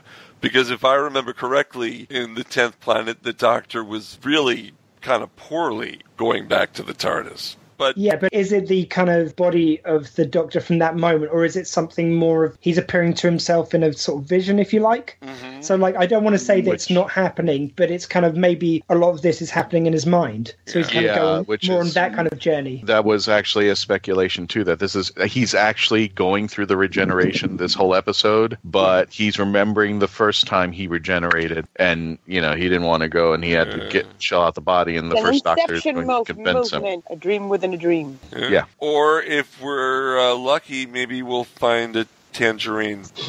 Well, to me, it's kind of like a mirror of the Christmas Carol one they did. If they do it with It's a Wonderful Life, and that was one of my favourites, and I think this could be just as good, if not better, if they write this correctly. It's a Wonderful Life is one of my favourite movies of all time anyway, so kind of I'm really in the bag for that idea. I really hope that is it, because even though that would give us an idea of what it is, that wouldn't give away how they execute it until we watch it. I just hope that for this Christmas special, they keep everything under wraps, because if these past 2 episodes, right, nothing was mentioned, you would have a legitimate case, emotionally wise, that they would be on top 5 New Who episodes of all time, or like maybe even top 15 of the entire series. So like, I just don't want nothing to water this episode down, because for all we know, we might see other actors play other Doctors, or like other actors play other Masters, or certain other companions or whatnot. So if that's to come, I just would like to be surprised by it, because in all honesty, if I saw David Bradley and I didn't know he was coming back, I probably would have ran outside my house. But since I knew it doesn't take away from it, but it doesn't have the tug of an actual cliffhanger that Doctor Who is actually real much known for. Well, 2 of the main spoilers from this were by the actors themselves. So John Sims gave away in an interview that he was coming back as the Master, and David Bradley a couple of times accidentally leaked the fact that he was going to be coming in as the First Doctor. So it's sort of really difficult when even your actors are accidentally giving stuff away. And I think maybe David Bradley's thrown himself a bit too much into the part, and he's starting to get dementia a bit like William Hartnell's hadn't got near the end. I gotta tell you, too tight. It's funny your name is Dr. Squee, because, and Christian, you can back me up in this because we were watching the episode in the same room. When you first hear the First Doctor's voice, I squeed. I rewound that scene about 20 times last night. I know. Well, one of the things I always do when I rewind is I always try to see if there's something there that Moffat is tinging on. Was there something in the background, or because you always throw something in as a bone, not only to show, but wow, this is going to happen. So, it's nice that the first regeneration is come round to the 12th regeneration. And I'm also kind of curious, with all the regeneration in the air, we didn't see the Master regenerating to Missy. I wonder if that's purposeful, if that comes up later. Possibility. It can go anywhere. Yeah, because let's just say that Missy is the final evolution for the Master. There might be something in between. Oh, yeah, I think I said that a little bit earlier, Yeah, I've heard that before. I'm not sure about that idea. I think the Master's at rest. If he or she comes back, it'll be a couple years, maybe more. Maybe another Doctor has to go through. Even Eccleston didn't see the Master. The first time ever was David Tennant's Doctor. So yeah, I think what comes around goes around. It's just like the Daleks, the Cybermen. After a while, you got to put them away. Try to see if we can get a new enemy like the Weeping Angels or something that people can attach to and say, or the Jadoon or something that can. Vash Garuda, that's the one that haunts me to this day, and the silence. Every time I go in my room and I forget something. There you go. Yeah. Get out, you bastard! Yeah, when I lose my keys, I think it's the silent. Yeah. Yes. They're like, who invited you? Who let you in? Oh, somebody leave the door open. Forgot about it. Convenient. Is it safe to say that like the end of the Christmas episode should be the 13th Doctor saving Gallifrey? Because if we have the first Doctor and the 12th, and the first actually started the whole 13 get together, wouldn't this be the perfect place to insert it at? Oh, the place where his eyes were taken from? Yes. Yeah. So you're telling us that the 12th Doctor told the first Doctor we need to fight this Time War? No, the first started the calculations, right? That's what they said in the 50th. Right. Going from first all the way down to 12, and he's actually reaching 12. So at the end of this episode, I'm expecting at least somehow for them to tie it in to the 50th anniversary where we first see Capaldi. Yeah, and you've just added to that theory very nicely, I think, by accident there, by saying, well, how did he know to start the calculations? He had to be told by one of the future regenerations. So maybe Capaldi is the one who tells him to start work. That's a possibility. And you heard that first both on MarkWHO42 and Gallifrey Stands. Hell yeah. Hell yeah. Here's another thing I just want to throw out. I mean, we've talked a lot, but the Master Missy, where the time winds are out of sync, you won't remember anything, but she remembered the moment that she gave him the dematerialization circuit, but forgot about the shootout? Subliminal. You could do that. So, like, she said that she was purposely saying in a very threatening manner directly to him, perhaps using some Gallifreyan psychic ability to implant it so that even though he might not remember who that woman was or why he has to keep a time rotor on him, he knows to do it. Yeah. That's my theory on that one. That's plausible. I go with that. But like I said, you would remember that and then forget shooting yourself or how you turn out in the future or you get stabbed or whatnot. I don't know. I appreciated the scene because I think those were some cool moments. You know, we could talk about Doctor Who in this episode forever. I mean, this has been a long show, and I just want to say that we're going to end the review here. I want to thank Dr. Squee once again for joining us with the Gallifrey Stands podcast. Yeah, I'd like to thank you all. It's been an absolute blast, and this has been a really fun crossover to do. So, let's do this again sometime. And as usual, we always give our guests a chance to plug. We gave Jeremy a chance a few moments ago before he left, and now it's Dr. Squee's time. Dr. Squee, tell us about Gallifrey Stands. Please go to GallifreyStandsPodcast.com, where we're on about 170 episodes at the moment. So you can find them all there. You can find us on Twitter at Dr. Squee, also on Instagram, the same thing. And Facebook, we've got a Facebook page and a group. The group's where most of the chat happens. I just put the page up, so I made sure I'd catch everyone because I'm like that. And we've got loads of episodes where we interview people from Doctor Who. We have reviews of the episodes. And we'd also like to thank Jeremy Raddick for sitting in with us and doing it. And we're sad that he wasn't able to put his 2 cents in on David Bradley. All right, Christian, we're up to the point where you start rattling off conventions. That's how you're going to package it? Rattle off convention. Hey, I have to come up with a new phrase every week. I have to come up with a new phrase every week, and this is the only one I can think of. Okay, fine. I'll rattle off. Ladies and gentlemen, first of all, speaking of conventions, we want to thank Terrence Baker, David Grace, and Jake Estrada for a great convention this past weekend that Mark and I attended, ICCon 3, and we want to thank everybody who was there. I mean, it's more than just a convention, even though it is not a mega or SuperCon, but it is a family con, for the better term. We also want to thank CF News 13 Spectrum that they came out and did an interview for all of us to promote the event. We want to thank everybody out there, and there's a lot of shout outs I want to give, so I unfortunately don't have enough time on here, so I want to shout out to everybody who was at the convention, who was there, and who was just so wonderful to us over the past years that we've been at the Space Coast conventions in those areas. Definitely want to thank the Sirens of cosplay, including Julian, Amelia, and Victoria. You guys are wonderful, and you just made the day even that much better.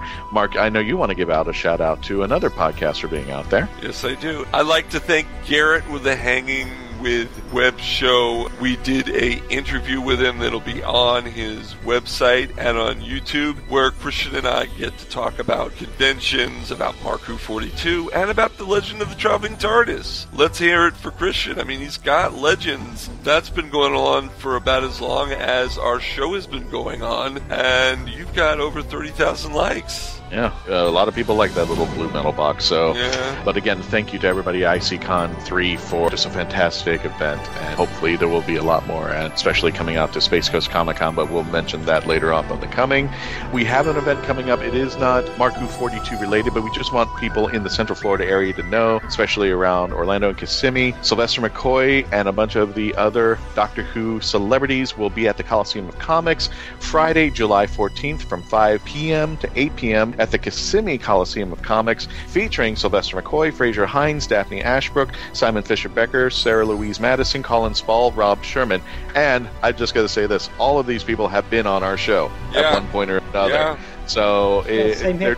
I believe the signing will be taking place there for free, but there's more information about this. Go to Hurricane Who on the Facebook site and just keep up with the Joneses over there. They'll have more information. Sure, if you go to the Coliseum of Comics in Kissimmee, they should have more information running on their website about that. And we have the big one, SuperCon, taking place at the Fort Lauderdale Convention Center, July 27th through the 30th. Zion, tell our folks what they can see out there going on at the Fort Lauderdale Convention Center when we get down there. Yes, this is the real big one for SuperCon, because we have Karen Gillan, John Barrowman, and the big one, Peter Capaldi, 12th Doctor himself, coming to Florida SuperCon. Ooh. And MarkWHO42. MarkWHO42 will be at SuperCon too. We can't mention that. We'll be running panels.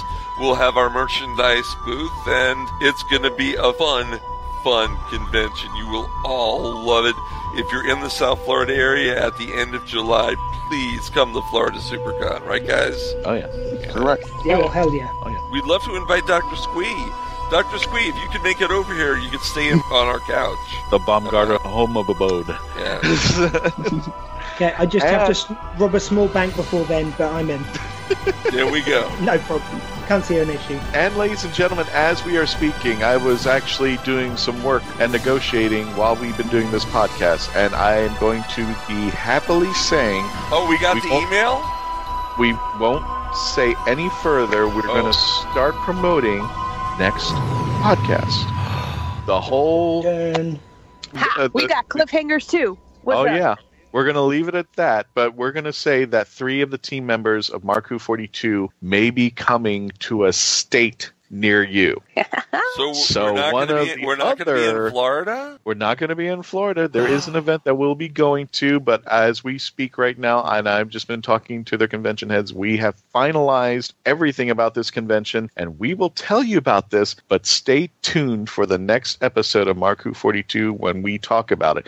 And not only that, there are some big celebrity Doctor Who names as well as classic, and something that's only happened once at another convention will be taking place here with a classic You're giving too much away, man, right there. So we are leaving it at that. Okay. Be on the lookout for MarkWHO42.net, the Facebook page and the Twitter page site. We will be giving you all that information in our next episode. Don't forget to check out our Facebook page, MarkWHO42. Tweet us at MarkWHO42. Go to our Tumblr and Path pages, MarkWHO42. And our website, www.MarkWHO42.net.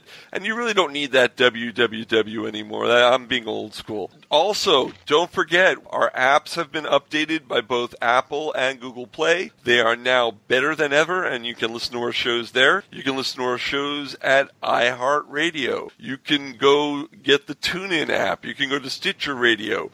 You can go to iTunes. You can go almost any podcast platform that's in existence, and I think I've entered our show on there. So you can listen to us all around the net. We're everywhere. MarkWHO42 for you. Christian, any final words? For the folks in the States, and I'm sorry about this, Dr. Squee, happy 4th of July weekend. By the time you hear this, it'll be after 4th of July, so we hope you had a great 4th of July weekend. Keep an eye out on our Facebook page because there are always events coming up that are just off the cuff that just come up our way, and if you want to see more of us, by all means, keep an eye out on our Facebook and the webpage. And I think I have to give my sign-off, don't I? I promised it. Did you? Christian, didn't I say that this was my new sign-off?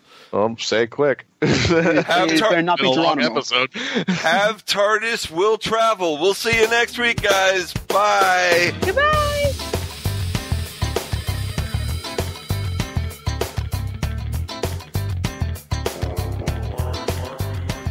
MarkWHO42 is written and presented by Mark Baumgarten, Christian Basil, Patty Hawkins, Iggy Matthews, and Zion Kiros.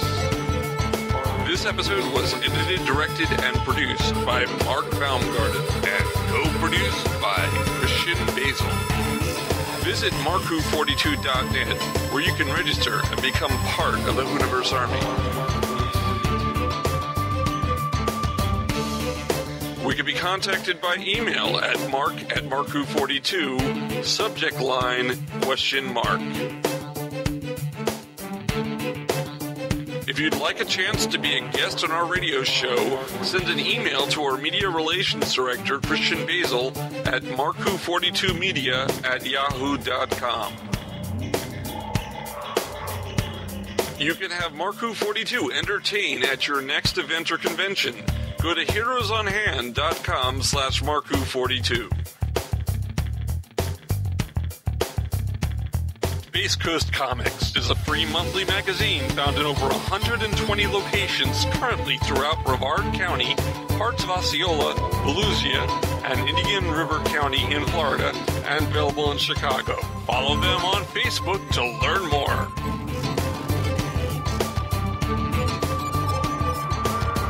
Doctor Who and its properties are owned by the BBC, the British Broadcasting Corporation.